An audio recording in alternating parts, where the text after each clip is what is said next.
Hello there and a warm welcome to SuperScreen News at 10, broadcasting to you live from Lagos. I am Adenike Owoye Ajiboye.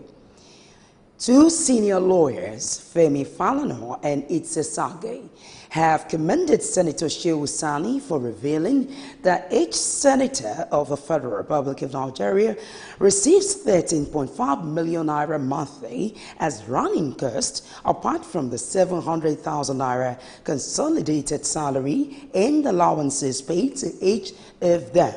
Sage said Sani's revelation had vindicated him on his criticism of the lawmakers.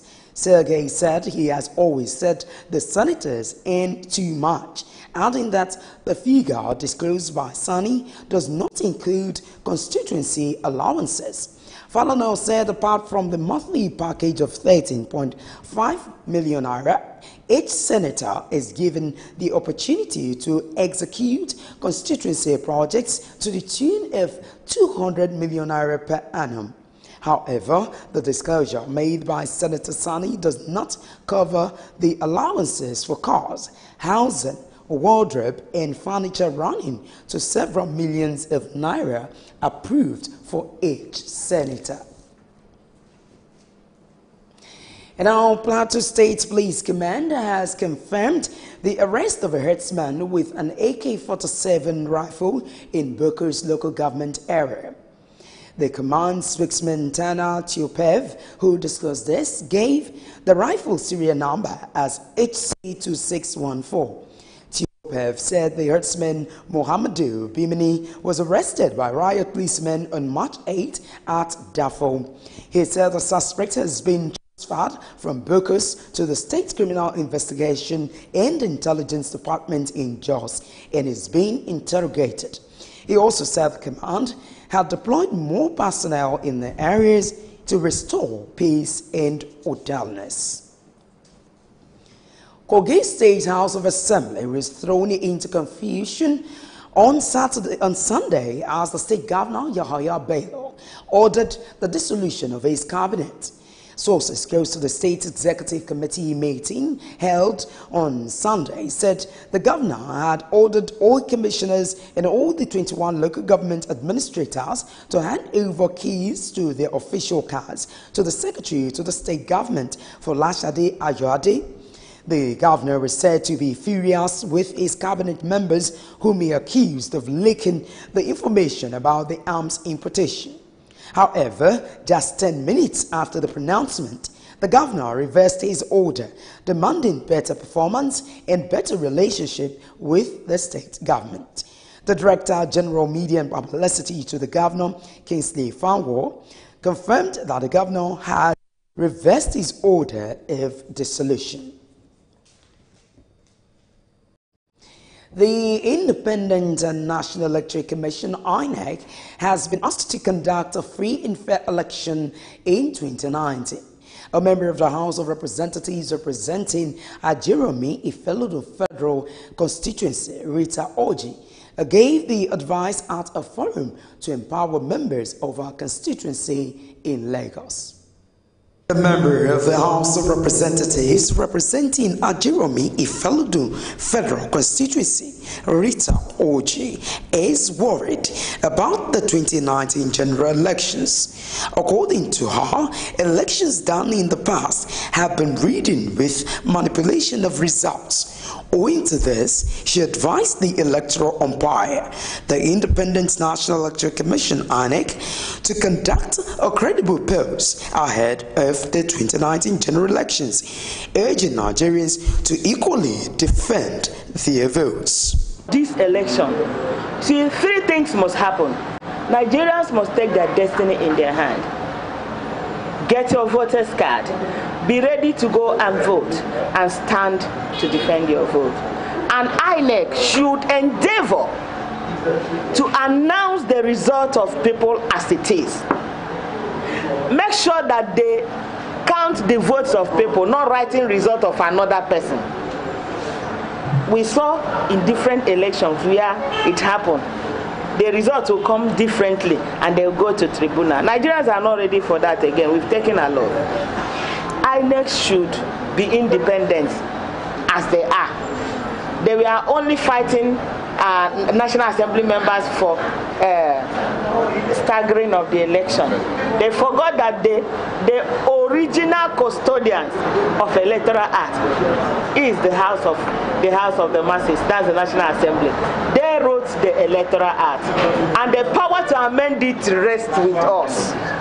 We don't need any assistance to amend it because we wrote it. Addressing members of her constituency, in which she empowered women by giving them cash gifts to start up or support their businesses, Rita said the problem of Southwest politicians is greed. What will he pay me for me to go and take somebody's son and enlist him in occultic activities, or in the name of trying to extract loyalty? Or you support them to go into it because you want to work with them. I want to tell you that in the first place, youth development has been my priority. All the trainings I am telling you are all youths. But there is one problem. Enemies of progress never want the youth of Ajegule to be themselves. They want only to relegate them to the streets to collect money with stone and bottles, fighting and stabbing them. In fact, as I'm telling you, they have started regrouping them that, oh, they will use them for election. Unfortunately, I stand to be corrected. I was the first legislature that moved a motion that in the whole Southwest, there is no technology acquisition center for the youth, because of the greed of the representative. Because they don't want their youth to be free of the vices of the devil. They don't want it to come. I want to tell you that I moved that motion in there, and I got approval from Federal Ministry of Labor and Productivity. Rita is one among many politicians that has found out the use of youth as tools to perpetrate violence in election. But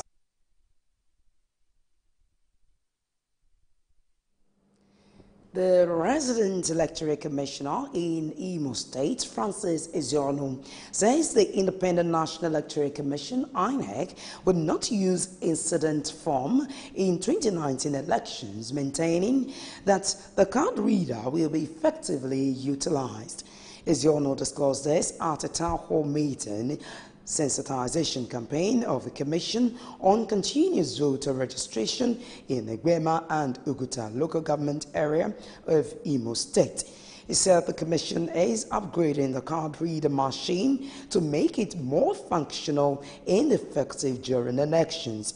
Ezeonu also said accreditation and voting will start simultaneously to avoid long queues and time wasting during elections. The All Progressives Congress, APC, Castina State, has vowed to produce more votes than any other state in the country by 2019. The state governor, Aminu Masari, disclosed this during a special grand rally organized by the state chapter of the party. The event is aimed at receiving hundreds of thousands of decampees from major opposition parties across the 3 senatorial districts of Castina State. The governor announced that the Castina State chapter of the party is not only sure of winning the 2019 general elections, but working to make sure that not less than 80 to 90% of the registered voters vote for the APC, particularly President Muhammadu Buhari. The Nigerian Prison Service has listed conditions that the United Kingdom must meet before it will be allowed to build structures at the Kirikiri prison in Lagos State. The NPA spokesman Francis Enobere told journalists that the UK must first discuss the specific terms and conditions of the project with the federal government. Enobere, however, said the UK had yet to formally notify the federal government and the MPS about their plan. You will recall the reports had indicated that Britain would build a new wing of the Kirikiri prison in Lagos so that it could transfer Nigerian prisoners in the UK there. But Enobere said the UK's plan would involve an intergovernment consultation which will then be communicated to the Controller General of the Nigeria Prison Service. No fewer than 50 Nigerian migrants were among the hundreds of migrants rescued in the Mediterranean by Libya's Coast Guard and international charity Doctors Without Borders. They were rescued by Aquarius, a ship being operated by MSF 21 miles from the coast west of Tripoli. Report says more than half the migrants on that boat were Nigerians, with the rest from other sub-Saharan African countries as well as 2 Palestinians. The Libyan Coast Guard vessels also intercepted 2 of the migrant boats. The first, an inflatable dinghy that had broken down with 125 people on board of Zawiya, just west of the capital Tripoli. The second boat was turned back of Garibaldi, east of Tripoli, and had 112 people on board. There seems to be no end in sight to the ongoing standoff between the Nigerian police and the Peace Corps of Nigeria. This is because the police have again resisted attempt by the Dixon Accord-led group to regain access to its national headquarters. Details in this report. The Peace Corps of Nigeria's facility located in Jabi, Abuja, has been sealed since February last year, with armed policemen manning the premises.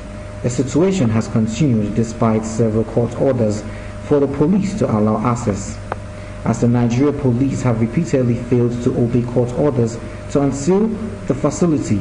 Hundreds of these supporters and sympathizers converged at the premises to implement the order themselves.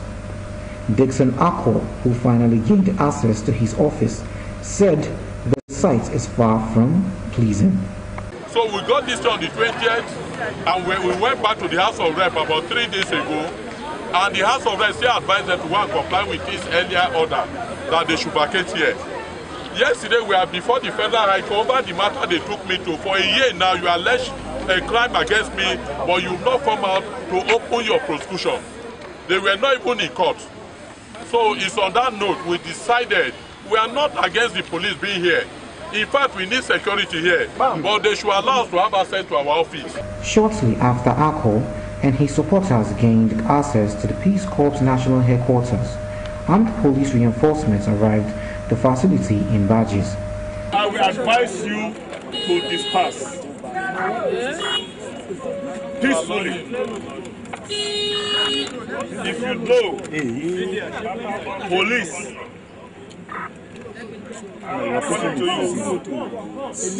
fail to obey court order, you can resort to self-help. All those young men policemen we met here, that nobody told them we are not against them, we cannot, they are here, they say they are here based on what they submitted before the court to secure here, but not sealing. So we will continue to pray that the idea allowed them to continue to secure the property and our life here, because we are taking possession of our office and we will continue to operate from here. It's for the Nigerian police to unseal the headquarters of the Peace Corps may take a longer time. Unless something extraordinary happens, this is going by recent turn of events.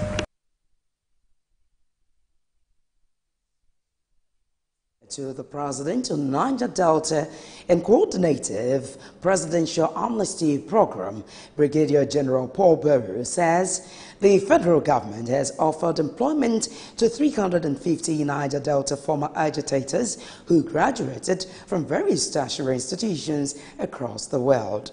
Burrow said the 350 graduates were among the 30,000 former agitators sponsored for various studies abroad by the Amnesty Office. Burrow discussed this to journalists after attending a meeting of the Niger Delta Inter-Ministerial Committee presided over by Vice President Yemi Oshibajo at the Presidential Villa, Abuja. He said the ex-agitators who benefited from the job opportunities had already been posted to various federal ministries awaiting approval of the 2018 appropriation bill by the National Assembly. You're watching SuperScreen News at 10. We will take a short break here. More news from the business world. Stay.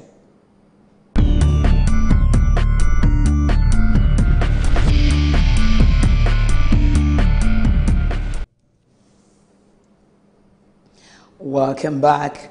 Now in business world, the federal government has closed the verification of electricity debts allegedly being owed power distribution companies by its ministries, departments and agencies.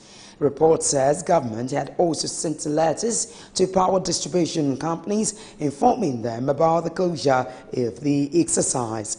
The discos have said that the MDAs owe them over 90 billion naira as electricity bills and urged the federal government to intervene.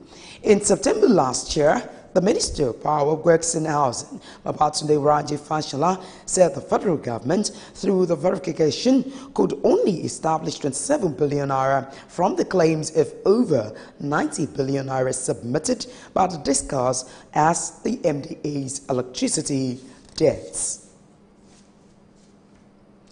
The Attorney General of the Federation and Minister of Justice, Abubakar Malami's son, says the United Kingdom has paid Nigeria the sum of $70 million recovered from the Malabo oil controversial deal.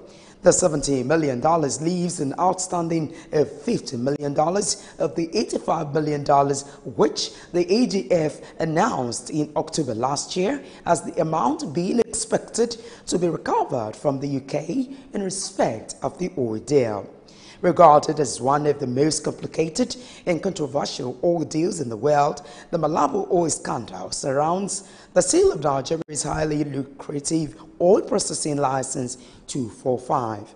Malami said what brought about the shortfall of the $50 million by the UK in respect of the Malabo deal was the deductions made by the British government. The Nigerian Navy Forward Operating Base, FOB, in Bonny River State, has arrested a ship for a suspected illegal oil trade. The ship had on board 16 foreigners who are Ukrainians. They were caught while operating on a vessel and carrying drums suspected to be automated gas oil without relevant documentation. Commanding Officer FOB Bonny, Captain Suleiman Olorundare, disclosed this to journalists and said that the foreigners' activities violated the law of cabotage and that they have been handed over to security operatives for further investigations. The Standard Organization of Nigeria, SON, has warned manufacturers to desist from the criminal acts of producing fake products or face the wrath of the law. The organization has also urged Nigerians not to buy fake products, saying the risks associated with such unwise patronage is high and could be life-threatening. The Director General of SON, Osita Aboloma, disclosed this to journalists in Aba, Abia State during a sensitization workshop on standard lubricants. Osita, who was represented by SON's regional coordinator in the Southeast, Obi David, said the regulatory body had before now carried out zero tolerance and total eradication sensitization workshops for substandard products. He also said SON would be interfacing with manufacturers from time to drum home the need not to be involved in the production of fake products. And that's it in business news. I'll take another short break from here, after which we'll bring you news from the foreign scene and then sports. Please join us again.